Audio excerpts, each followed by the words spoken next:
부활주일에는 무엇보다도 계란과 또 점심 뷔페가 기억이 납니다. 그런데 올해는 이렇게 각처에서 따로 영상으로 예배를 드리게 되었습니다. 마음은 좀 불편하고 힘들지만 그리고 부활의 기쁨을 우리가 예배로 함께 모여서 드리지 못하지만 반면에 부활의 삶을 우리가 어떻게 살아야 되는지 고민해보는 그런 시간도 우리가 함께 가지면 좋겠습니다. 우리 예배당 안에서는 우리끼리 즐겁고 주님께 영광 돌리고 그것도 우리에게 중요하겠지만 부활의 특징은 그 부활의 도를 딴 것까지 전하는 것이 아닌가 생각을 합니다. 우리 이웃에게 어떻게 예수님의 부활을 전할 수 있을까 숙제를 하나 드리면서 예배를 시작하려고 합니다.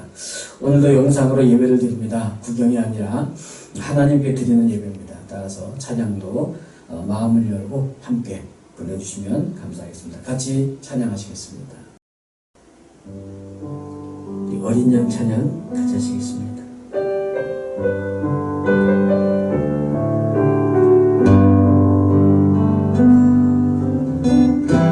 어린 양 찬양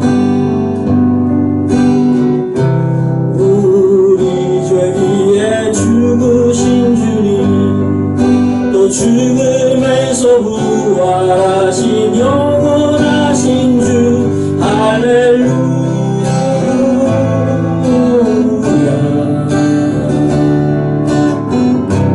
어린 양 찬양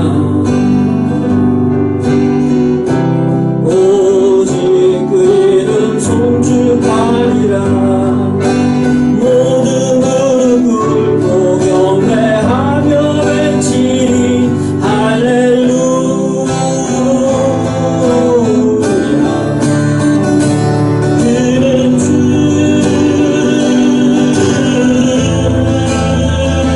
그는 주 그는 주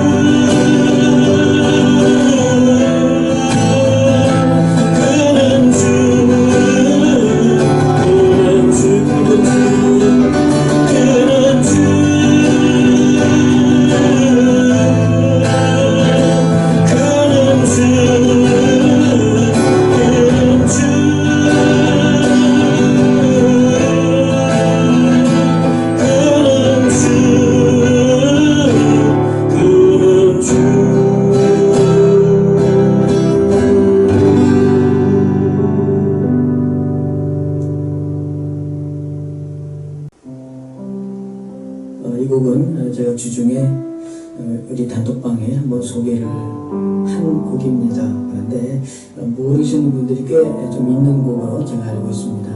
잘 모르시더라도 배우시는 마음으로 우리 가사를 잘 한번 생각하면서 같이 불러주시면 감사하겠습니다.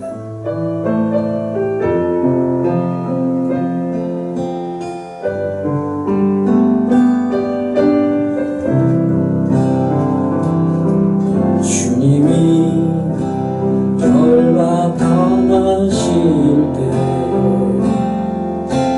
나의 마음 괴로웠고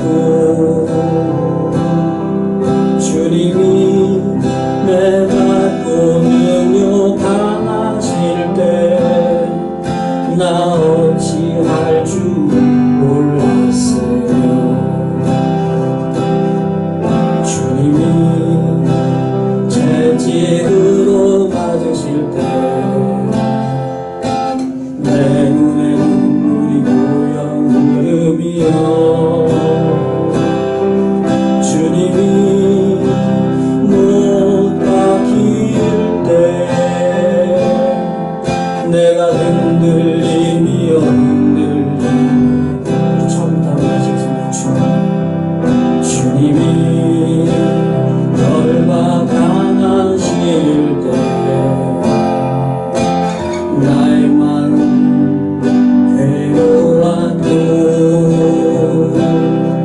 주님이 내 받고 능욕 당하실 때 나 어찌할 줄 몰랐으며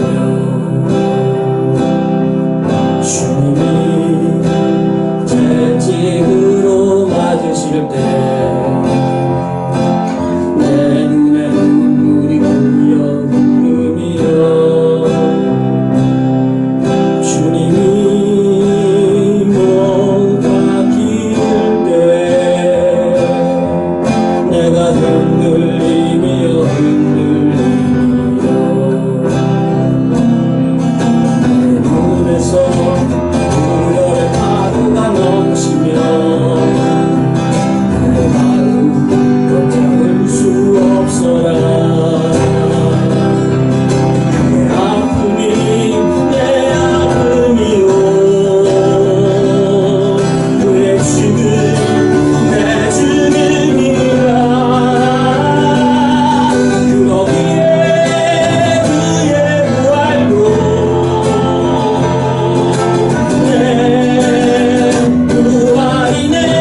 기도로 신앙 고백하시겠습니다. 전능하사 천지를 만드신 하나님 아버지를 내가 믿사오며 그 외아들 우리 주 예수 그리스도를 믿사오니 이는 성령으로 잉태하사 동정녀 마리아에게 나시고 본디오 빌라도에게 고난을 받으사 십자가에 못 박혀 죽으시고 장사한 지 사흘 만에 죽은 자 가운데서 다시 살아나시며 하늘에 오르사 전능하신 하나님 우편에 앉아 계시다가 저리로서 산자와 죽은 자를 심판하러 오시리라. 성령을 믿사오며 거룩한 공회와 성도가 서로 교통하는 것과 죄를 사하여 주시는 것과 몸이 다시 사는 것과 영원히 사는 것을 믿사옵나이다. 아멘.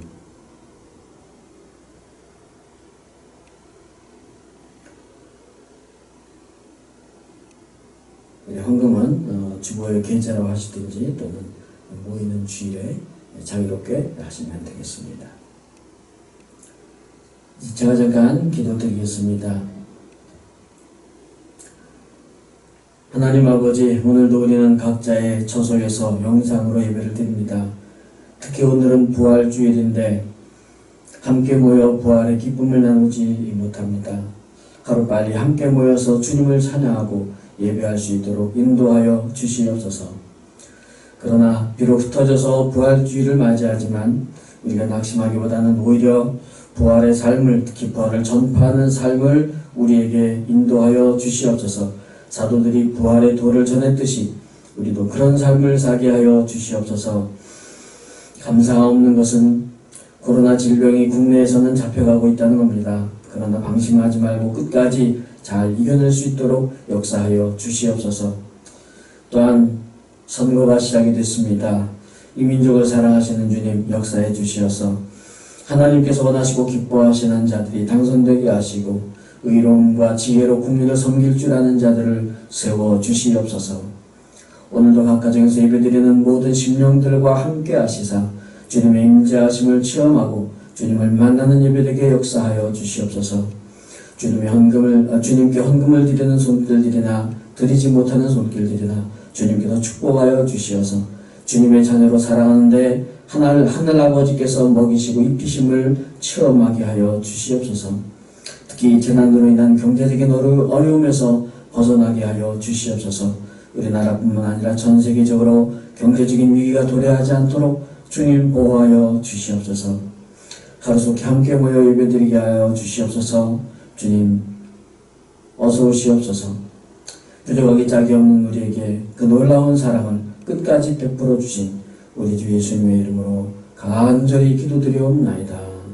아멘.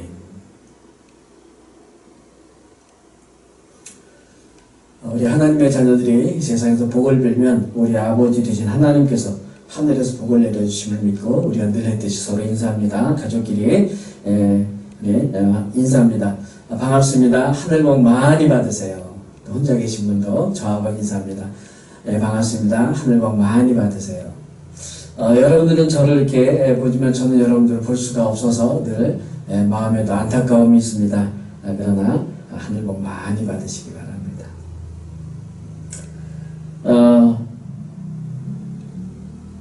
화면이 나오니까 제가 먼저 선창하지 않고 우리 함께 읽도록 하겠습니다. 하나님은 나를 꿈치기도 사랑하시는 우리 다 같이 함께 읽도록 하겠습니다. 시작. 하나님은 나를 끔찍이도 사랑하시는 우리 아버지시다. 그래서 하나님은 나를 항상 가장 좋은 길로 인도하신다. 아멘. 교회 소식은 당분간 그대로 두 가지만 소개를 해드립니다. 우리 영혼구원에 동참해 주십시오. 전도하고 싶으신 분이 있으면 이름을 여러분들이 올려주시면 됩니다. 또 한 가지 코로나 기도에 동참해 주십시오. 전도를 하든 또 이 기도에 동참하든 우리는 계속 기도밖에 없습니다. 속히 이 사태가 끝나서 함께 예배드릴 수 있도록, 그리고 의료시설이 열악한 나라에 점점 더 퍼지고 있는데 그들 가운데서 더 이상 큰 재앙이 되지 않도록 또 선교사님들을 위해서 기도해 주시고, 또 어려워진 경제를 위해서 기도해 주시고, 또 다른 문제들이 터지지 않도록 사회적으로나 또는 심리적으로나 여러 가지 불안감이 조성되지 않도록 위해서 기도해 주시고, 또 이러한 기회를 통해서 오히려 우리 한국교회와 우리 교회가 다시 새로워질 수 있도록 기도해 주시기 바랍니다. 이 시간에 한 1분 정도 같이 합심으로 기도합니다. 지금 말씀드린 기도 제목으로 우리 1분 정도 기도하겠습니다. 하나님 아버지, 우리의 모든 발걸음을 인도하심을 믿습니다. 그리고 이곳을 인도하셔서 주님 앞에 함께 예배하게 하시고 이웃과 동행하게 하시고 또 내 다음 세를 준비하게 하셔서 주님 우리 가운데 역사하여 주시옵소서. 주님 무엇보다도 어려운 사태가 속히 끝나서 우리를 그들을 수 있도록 인도하옵소서. 더 이상 퍼져나가지 않도록 막아주시옵시고, 특별히 선교사님들 그 가족과 그 사역 위에 주님께서 함께 하시고 축복하여 주시옵소서. 이 어려워진 경제를 주님께서 불쌍히 여기시고 더 이상 어려워지지 않도록, 전 세계적으로 확산되지 않도록 주님께서 막아주시고, 여러 가지 다른 문제들이 예상되지만 주님께서 믿음과 공의로움과 지혜를 이길 수 있도록 새로워질 수 있도록 역사하여 주시옵소서. 주의 이름으로 기름 주를 찬양하나이다. 나를 구하러 오신 주를 기뻐하나이다.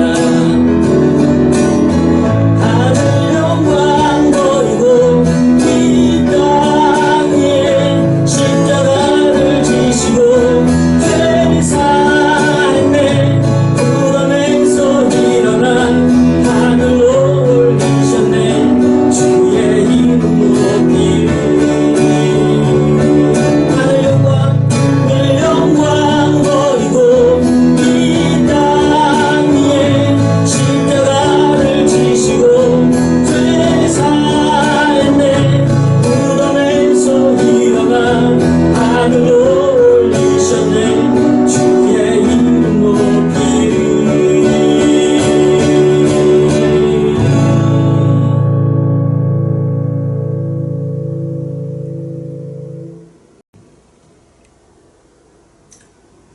오늘 하나님의 말씀은 마가복음 16장 9절부터 마지막 20절까지 말씀입니다. 오늘의 제목은 믿는 자들에게는 이라는 제목입니다. 이제 봉독해 드리겠습니다. 예수께서 안식 후 첫날 이른 아침에 살아나신 후 전에 7 귀신을 쫓아내어 주신 막달라 마리아에게 먼저 보이시니, 마리아가 가서 예수와 함께하던 사람들이 슬퍼하며 울고 있는 중에 이 일을 알림해 그들은 예수께서 살아나셨다는 것과 마리아에게 보이셨다는 것을 듣고도 믿지 아니하니라. 그 후에 그들 중 2 사람이 걸어서 시골로 갈 때에 예수께서 다른 모양으로 그들에게 나타나시니 2 사람이 가서 남은 제자들에게 알리었으되 역시 믿지 아니하니라. 그 후에 11 제자가 음식 먹을 때에 예수께서 그들에게 나타나사 그들의 믿음 없는 것과 마음이 완악한 것을 꾸짖으시니, 이는 자기가 살아난 것을 본 자들의 말을 믿지 아니함일러라. 또 이르시되 너희는 온 천하에 다니며 만민에게 복음을 전파하라. 믿고 세례를 받는 사람은 구원을 얻을 것이요 믿지 않는 사람은 정죄를 받으리라. 믿는 자들에게는 이런 표적이 따르리니 곧 그들이 내 이름으로 귀신을 쫓아내며 새 방언을 말하며 뱀을 집어올리며 무슨 독을 마실지라도 해를 받지 아니하며 병든 사람에게 손을 얹은즉 나으리라 하시더라. 주 예수께서 말씀을 마치신 후에 하늘로 올려지사 하나님 우편에 앉으시니라. 제자들이 나가 두루 전파할세 주께서 함께 역사하사 그 따르는 표적으로 말씀을 확실히 증언하시니라. 아멘. 코로나 때문에 우리가 잊고 살았던 여러 가지 감사한 일들이 드러나고 있습니다. 특히 자연 환경이 그렇고 또 우리 가족들 간의 사랑이 그렇다고 이야기를 합니다. 그런데 처음에는 가족들이 자주 볼 수 있어서 좋다가 시간이 좀 지나니까 점점 싸운다는 얘기도 있습니다. 지난주에도 또 감사한 일이 몇 가지가 있었는데, 특히 저에게 기억나는 것은 저희 가족에 감사한 일이 좀 있었습니다. 개인적인 일이라서 또 말씀을 못 드리는 게 죄송하지만, 한 두 가지 정도가 너무나 감사한 일이어서 참 주님 앞에 감사의 기도를 드렸습니다. 저희 가족은 뭐 거의 매일 저녁을 이렇게 같이 준비부터 같이 식사를 합니다. 이번 고난주간에 사실은 제가 저도 몸이 조금 안 좋아질 것 같아서 따로 금식을 따로 하지는 못했고 어떻게 지키는데 그냥 기도만 하고 그랬습니다만은 이렇게 함께 지내면서 참 많은 생각을 하게 됩니다. 뭐 자세하게 말씀드릴 수 없어서 죄송하지만 언젠가 이렇게 간증도 좀 하고 그래서 서로도 삶을 나누는 시간이 되기를 기대하고 있습니다. 특히 저는 우리 온 성도님들의 가정에 평안이 있기를 또 기도하고 있습니다. 오늘 말씀은 우리 단톡방에 계속 이어지는 마가복음 말씀, 오늘 16장 말씀을 이제 소개를 해드렸습니다. 우선 오늘 본문에 대해서 잠깐 좀 드릴 말씀이 있는데 이 성경은 여러 사본으로 되어 있습니다. 그런데 그 사본 중에서 오늘 본문에 이 말씀이 없는 사본들이 꽤 있어서 어떤 분들은 이거는 좀 혹시 성경에 잘못 누가 나중에 첨부시킨 것이 아닌가 뭐 이런 말씀을 하시는데 좀 복잡한 문제라서 나중에 성경 공부할 시간이 있으면 그때 좀 설명을 드리겠습니다. 그때까지 기다리시기 어려우신 분들은 아실 겁니다. 010에 땡땡땡 제 번호로 연락을 주시면 언제든지 같이 고민하고 또 연구하며 살펴보기로 하겠습니다. 오늘 본문의 이 내용이 정말 어떻게 된 건지에 대해서는 뭐 주님만 아시겠지만 저에게는 뭐 확신이 있습니다. 굉장히 중요한 내용이 들어있고 또 만약에 오늘 본문이 없이 그냥 끝난다면 이 마가복음이 16장 8절에서 끝나는데 읽어드리진 않았지만 성경 가지고 계신 분은 한번 보시기 바랍니다. 이 8절은 이렇게 끝납니다. 여자들이 몹시 놀라 떨며 나와 무덤에서 도망하고 무서워하여 아무에게 아무 말도 하지 못하더라. 이렇게 끝나버리면 이거는 뭔가 마무리가 되지 않은 그런 느낌이 아주 강합니다. 그리고 오늘 살펴볼 내용도 너무나 중요한 내용으로 되어 있어서 오늘 말씀이 또 하나님께서 우리에게 주신 하나님의 말씀으로 확실하게 믿는 사람입니다. 제가 말씀을 드리면서 성경에는 어떤 틀이 있다고 좀 말씀을 드렸는데 오늘 본문도 좀 그 말씀을 드려야 될 것 같습니다. 봉투 같은 역할입니다. 어떤 한 단락의 맨 앞부분과 마지막에 좀 비슷하거나 또는 동일한 표현, 내용 이런 것들이 나와서 그 본문을 이렇게 담고 있는 틀입니다. 오늘 말씀에도 그런 것들을 제가 좀 설명을 하겠습니다. 9절에 보니까 예수님이 부활하신 후에 막달라 마리아에게 나타나셨다라는 이야기가 나옵니다. 그리고 10절에는 마리아가 이 일을 그 예수님과 함께 있던 자들에게 가서 알려준다 이런 내용이 나옵니다. 그런데 오늘 보면 맨 마지막 부분도 굉장히 유사한 특징을 가지고 있습니다. 19절을 보면은 예수님이 말씀을 마치신 후에 하늘로 올라가셔서 하나님 우편에 앉으셨다. 그리고 20절에는 제자들이 그 일을 두루 다니면서 널리 알려준다. 이런 공통점을 가지고 있습니다. 그러니까 예수님의 부활하심과 그 부활에 대한 전파, 그리고 예수님의 승천하심과 그 부활하심의 전파가 이 단락이 어떤 틀을 만들고 있다는 것을 확인을 하게 됩니다. 그렇다면 이 마가복음의 본문, 오늘 본문이 강조하는 부활의 특징은 무엇일까? 이 봉투가 그런 거죠. 만약에 종이 봉투라면은 거기에 물이나 아니면 액체를 담을 수 없을 겁니다. 뭐 너무나 직접적인 그런 비유라서 좀 이상할런지 모르지만 제가 드리는 이 말씀은 비유로 이 봉투에 간단한 내용이 있으면 그 봉투는 사실 그 봉투의 표현에 간단한 내용이 있으면 내용에 큰 영향을 주지 않을 수도 있지만 오늘처럼 이렇게 두 절에 굉장히 중요한 내용을 담고 있을 때는 이 봉투가 그 내용에 굉장히 큰 역할을 하고 있다는 것이 이 틀을 보는 관점입니다. 그래서 오늘 본문이 강조하는 그 특징이 무엇일까? 그것은 바로 부활을 전파한다는 거죠.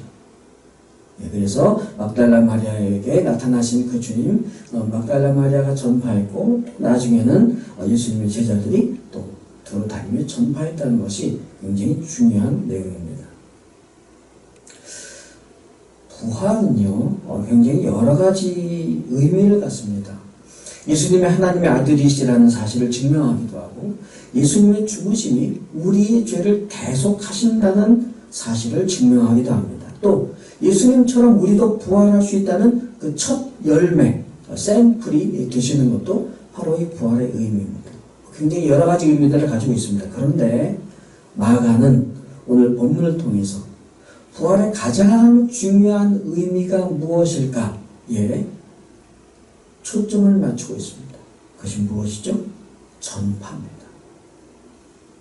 그래서 이 전파라는 의미가 이 봉투이기도 하고 그 안에 들어있는 내용이기도 한 이런 관점에서 우리가 본문을 볼 수 있습니다. 그러면 내용을 좀 더 잘 이해할 수 있게 될 것 같습니다.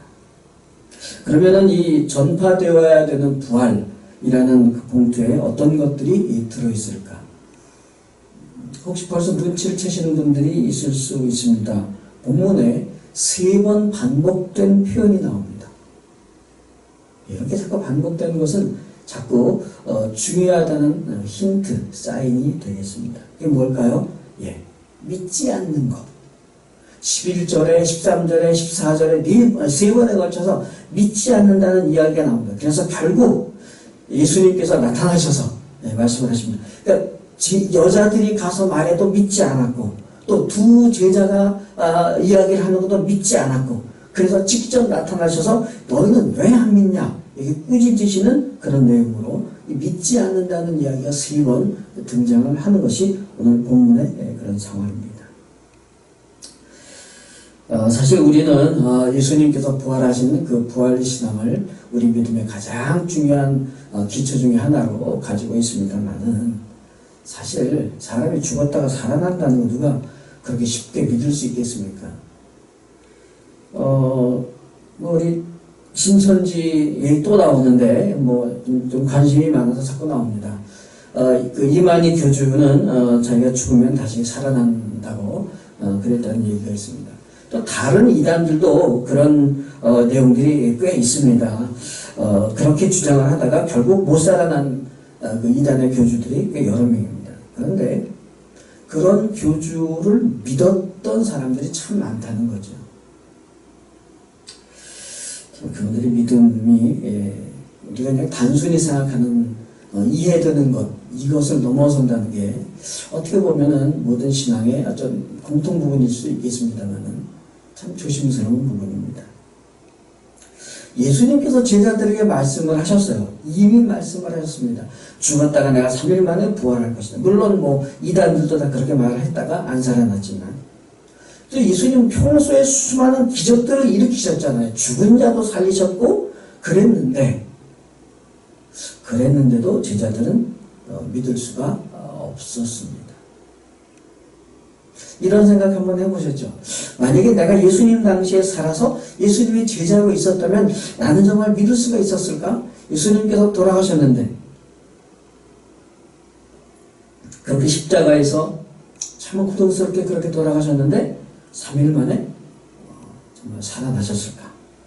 저는 당연히 안 믿었을 겁니다. 저는 뭐가 논리적으로 이해가 되지 않으면 잘 믿지 못하기 때문에. 근데 어떤 분들은 궁금해 하셔요. 근데 어떻게 목사까지 된다? 저는 어렸을 때 정말 부인할 수 없는 그런 체험이 있었기 때문에 어려서 맹장염하러 하루 종일 아주 고통스럽게 고생을 하다가 저녁 때 어떤 분은 기도받고 그냥 나와버렸어요. 그 충격은 아직까지도 참 잊을 수가 없습니다.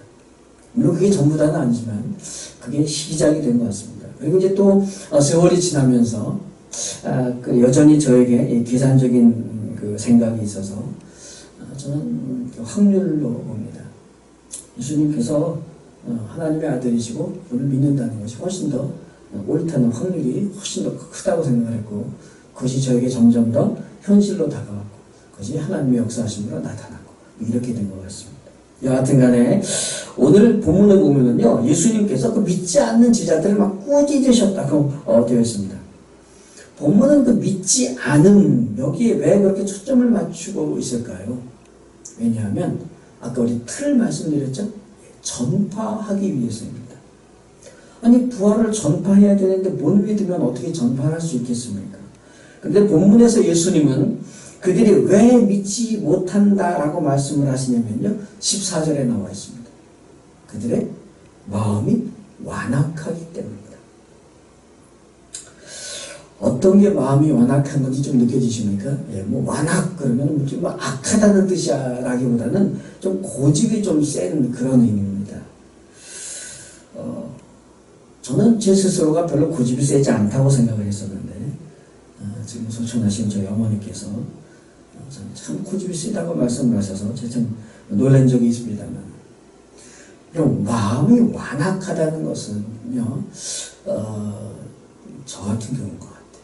그러니까 이해가 되어야만 믿는 겁니다. 아니면 안 믿어요.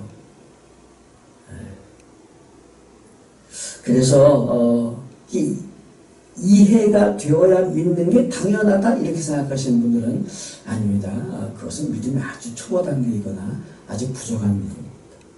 내가 이해하는 것과 상관없이 하나님의 말씀이고 하나님의 명령이면 믿는 것, 이게 이제 제대로 잘 성장하는 믿음입니다.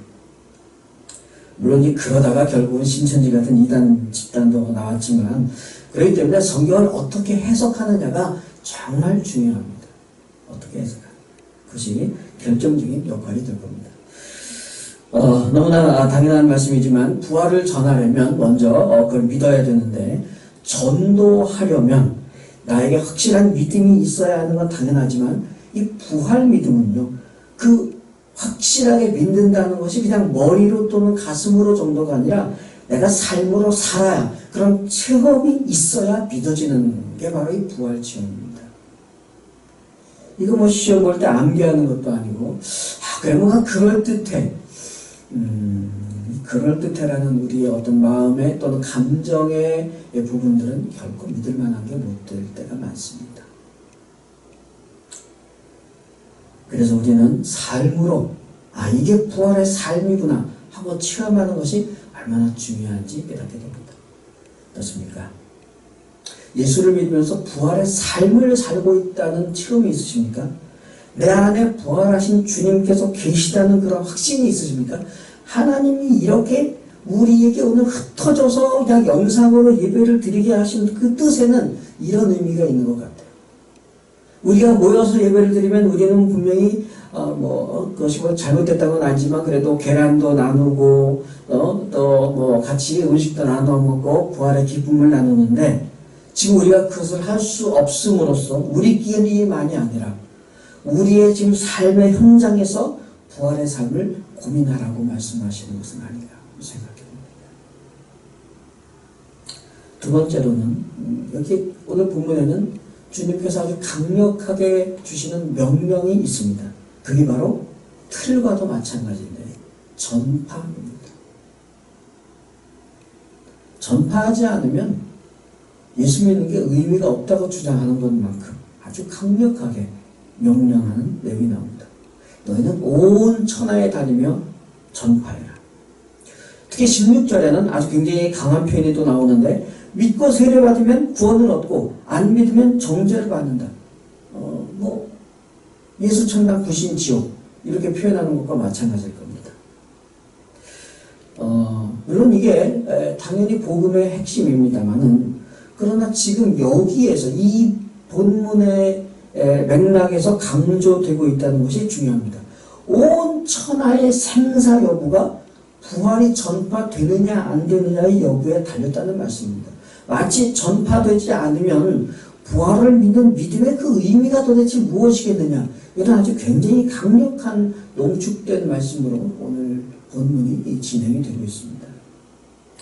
저도 사실은 오늘 본문을 읽기도 여러 번 읽었지만은 이런 강조가 이렇게 강조되어 있었던 것은 잘 생각하지 못했습니다. 그냥 은혜스럽게만 읽었는데, 그런데 분명히 본문은 그렇게 내용을 이끌어갑니다.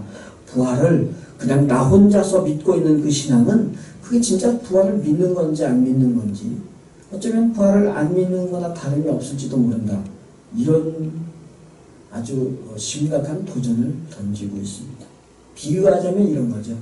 지갑에 현금으로 돈 100만 원이 있어요. 얼마든지 음식을 사 먹을 수 있는데 굶어 죽어가는 겁니다. 돈을 사용하지 않으면. 그래서 죽은 믿음이라는 표현을 쓰기도 합니다. 믿음이 있기는 있는 것 같은데 죽어 있어요. 그게 있는 겁니까? 없는 겁니까? 있기는 한데 참 있다고 말할 수 없는 그런 상황에 대해서 본문은 없다라고 단언하는 그런 내용인 것 같습니다.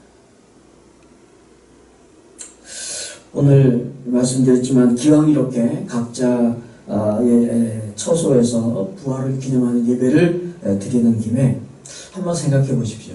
네, 지금 우리 옆집 또는 앞집, 아파트든 아니면 단독이든 어떤 장소에서는 내가 이분들한테 부활을 전한다.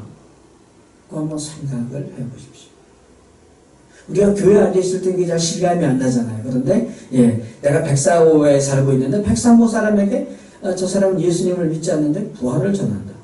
한번 실감나게 생각해 보십시오. 물론 그 사람은 예수를 안 믿는 사람이어야 합니다. 어느 누구든지 간에 예수님을 안 믿는 단 한 사람에게 예수님이 부활하셨습니다. 이게 될까요?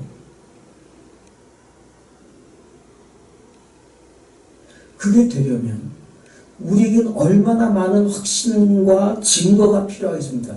그런 확신과 증거를 갖고 계시는가? 이 질문입니다. 아니라면 심각하게 생각해 보아야 합니다.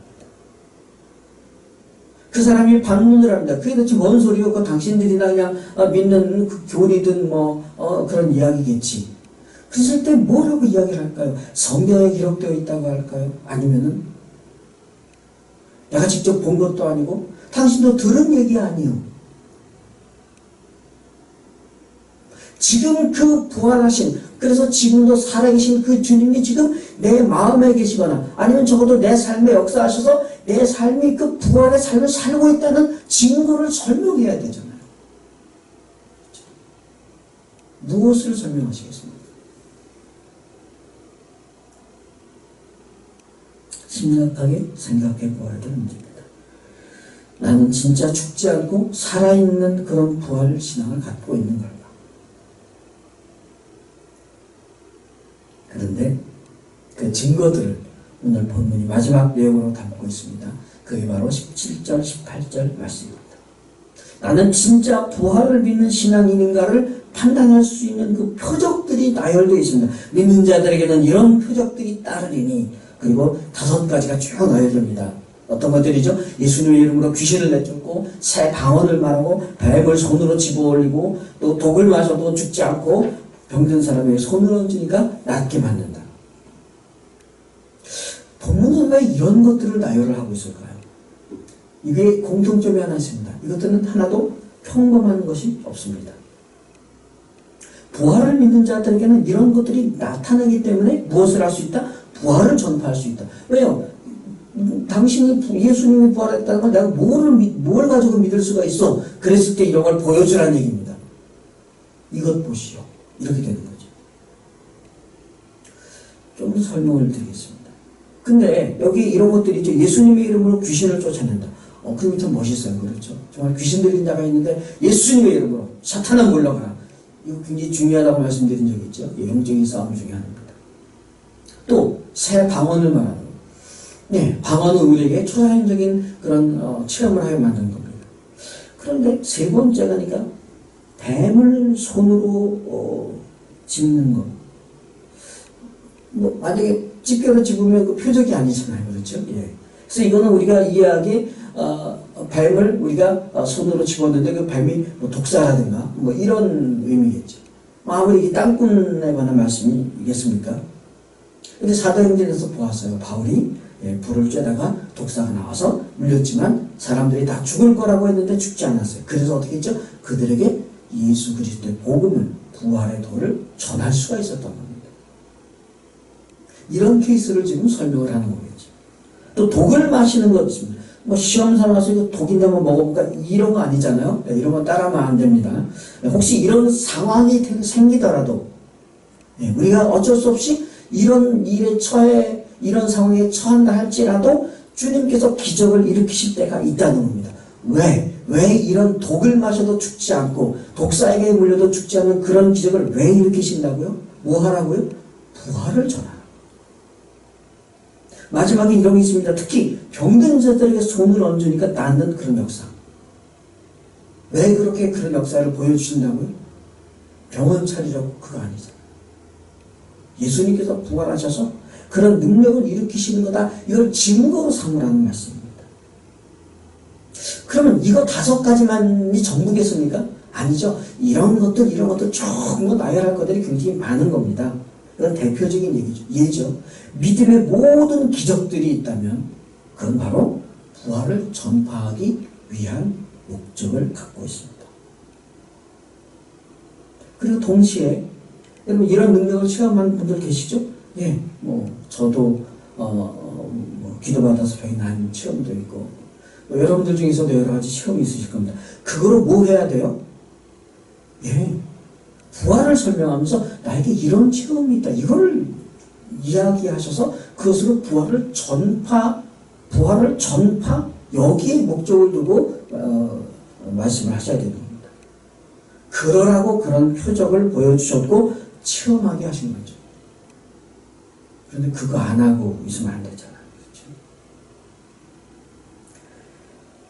혹시라도 아직 나는 그런 체험이 한 번도 없어. 그런 분들 오늘부터 기도하시면 됩니다. 대부분 체험이 있는데 잘 모르기도 하고 잊어버리기도 하고 근데 그런 체험 나도 좀 하게 해주십시오. 여기에서 기도해도 잘 안 돼요. 그러면 물론 저를 찾아오시면 됩니다. 오해하지 마셔야 될 게 하나 있습니다. 이런 기적 같은 체험이 없으면 천국 못 가는 건가요? 아니요, 그건 아닙니다. 이런 체험은 우리의 삶의 부활신앙이 무엇인지를 확인하게 해주고 그리고 지금 주님께서 나와 함께 하시는구나라는 그 부활신앙의 증거가 되고 있기 때문에 우리가 부활을 전파할 수 있는 내용이 되는 거죠. 이 말씀을 마무리하려고 합니다. 오늘 마가복음의 본문은 부활신앙을 전파한다는 틀을 가지고 그 전파에 초점을 맞추고 있습니다. 우선 부활을 확실히 믿는 믿음, 삶에서 부활을 확인하는 그런 믿음이 중요하다는 말씀이 되었습니다. 두 번째로는 부활을 전하지 않으면 믿지 않는 것과 별 차이가 없다는 말씀을 드렸습니다. 그리고 마지막으로 그러면 내가 부활을 믿는 신앙이 있는지 없는지 확인하려면 주님의 이름으로 초자연적인 그런 역사가 일어나는 것이 중요하다는 말씀도 드렸습니다. 이런 기적이 우리 자신의 믿음을 위해서 중요하다는 의미도 있지만 믿지 않는 사람들에게 부활을 전하기 위해서 이런 역사가 중요하다는 것을 우리는 늘 보게 됩니다. 아마도 오늘 이 부활절 예배는 저나 여러분에게나 우리 모두에게 평생 잊혀지지 않을 예배일 것 같습니다. 주님은 왜 우리를 이렇게 따로따로 떨어져서 부활 예배를 드리도록 이렇게 내버려 두셨을까? 저는 비관적이지만은 않다고 생각을 합니다. 특히 오늘 말씀에서 확신을 하게 된 부분이 있습니다. 정말 올바른 부활신앙을 가지고 계신다면 그것을 전파하셔야 됩니다. 그것이 바로 주님의 명령이기 때문입니다. 사람들이 그냥은 안 믿을 겁니다. 아까 말씀드린 것처럼 옆집이나 앞집이나 그들에게 이야기한다고 해보십시오. 그냥 믿겠습니까? 아니요. 기적을 보여줄 테니 그것으로 증거해라. 이것이 오늘 본문이 우리에게 말씀해 주시는 주님의 명령을 우리가 따를 수 있는 근거입니다. 기적 같은 삶의 현장을 통해서 그들에게 설명하고 전파하는 겁니다. 이것이 오늘 우리를 모이지 않고 부활 예배를 드리게 하신 주님의 뜻이 아닌가라고 생각합니다. 오늘부터 우리 모두의 신앙의 초점을 다시 세울 필요가 있습니다. 그냥 모이는 것이 최고인 줄 알았는데 물론 그것이 가장 중요한 우리의 믿음의 표현이지만 그러나 그 반면에는 이 믿음을, 이 복음을, 이 부활을 어떻게 전할 수 있을까를 이제는 더 많이 고민해야 될 때가 아닌가 생각합니다. 주님, 이것을 전해야겠는데 제 삶에 기적을 일으켜 주십시오. 그것으로 복음을 전하겠습니다. 그냥 나 혼자서 그냥 감사하고 나 혼자서 그냥 기도 응답 받는 것 신나하는 것이 아니라 그것을 가지고 부활을 전하겠습니다. 주님, 나에게 역사해 주십시오. 나에게 부활의 신앙을 주시고 그것을 체험하게 하시고 그런 기적을 일으키는 믿음을 허락하시고 그런 살아있는 부활 신앙, 살아있는 믿음이 되게 해 주시옵소서. 이것이 오늘 우리가 흩어져서 드리는 부활 예배의 가장 중요한 의미인 줄로 믿습니다. 부활을 전하는 살아있는 믿음으로 복 있는 신앙인이 되시기를 주님의 이름으로 축복합니다. 이 시간에 1분 정도 우리 묵상으로 기도합니다. 주님, 내가 주님의 부활을 그냥 혼자 믿는 것이 아니라 이제는 증인이 되게 없어서 주님의 전파, 주님의 부활의 전파가 이렇게 중요하다는 것을 다시 깨닫습니다. 이 기회로 우리 교회가 더 새로워지게 하시고 나에게 그 기적 같은 삶을 허락해 주십시오. 약 1분 정도 묵상으로 기도하겠습니다.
기도하겠습니다. 주님, 오늘 2020년도 부활주일은 평생 잊지 못할 것 같습니다. 그만큼 오늘 우리에게 이 본문을 통하여 주시는 말씀을 기억하게 하여 주시옵소서. 정말 그냥 교회 다니기만 하는 교인이 아니라 주님의 부활을 증거하는 그런 기적의 삶을 사는 성도가 되게 하여 주시옵소서. 이 코로나 사태로 인하여 우리 한국교회와 우리 교회가 새롭게 되게 하여 주시옵소서. 나 자신의 신앙이 새롭게 되게 하여 주시옵소서. 부활을 어떻게 전할 수 있을까? 우리의 신앙이 초점이 달라지는 역사가 나타나게 하여 주시옵소서. 우리에게 기적을 체험할 뿐만 아니라 기적을 일으키는 삶을 허락하여 주시옵소서. 내가 자랑하기 위함도 아니요 내가 누리기 위함도 아닙니다. 그 삶으로 주님의 복음을 전하고 부활을 전하겠사오니 주님 우리에게 허락하여 주시옵소서. 오늘 마가복음 16장 말씀에서 분명히 약속하셨사오니 우리 가운데 역사하여 주시옵소서. 그러나 또한 아직도 마무리되지 않은 이 코로나 사태를 위해서 기도합니다. 또 열악한 환경에 처해 있는 세계 많은 나라들을 위해서 기도합니다. 모든 나라들 가운데서 코로나의 재난이 더 이상 극심한 재앙이 되지 않도록 주님 보호하여 주시고 막아 주시옵소서. 늘 기도하는 북한 동포들을 불쌍히 여겨 주시옵소서. 그들의 고통을 외면하지 마시고 그들의 삶에 변화가 있게 하여 주시옵소서. 하루속히 통일이 되어 믿음과 삶의 자유와 복된 인생을 누리게 역사하여 주시옵소서. 주님의 사랑을 모르고 주님을 부인하며 살았던 주인된 우리에게 영원한 생명을 주신 주님, 하나님의 자녀가 되신 주님, 자녀가 되게 해주신 주님, 주님의 은혜에 감사드립니다. 주님의 그 사랑하심과 선하심과 공의로우신 뜻으로 살아가는 인생 되게 하여 주시옵소서. 예수님의 이름으로 간절히 기도드리옵나이다. 아멘. 이제 다 같이 찬양하신 후에 축도로 예배를 마치겠습니다.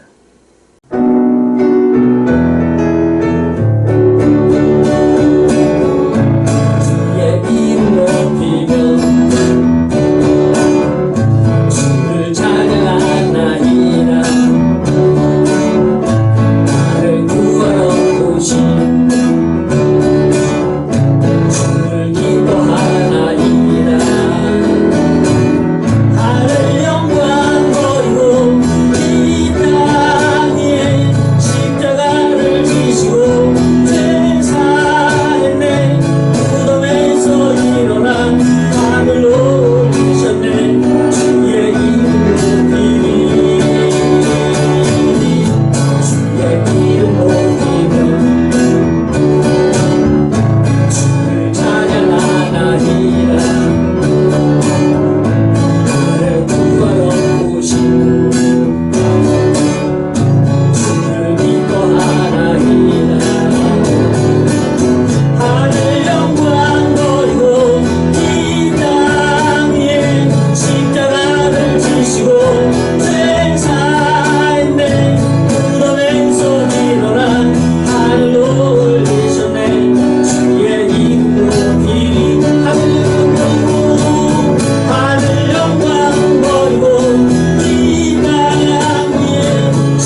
기도하시겠습니다.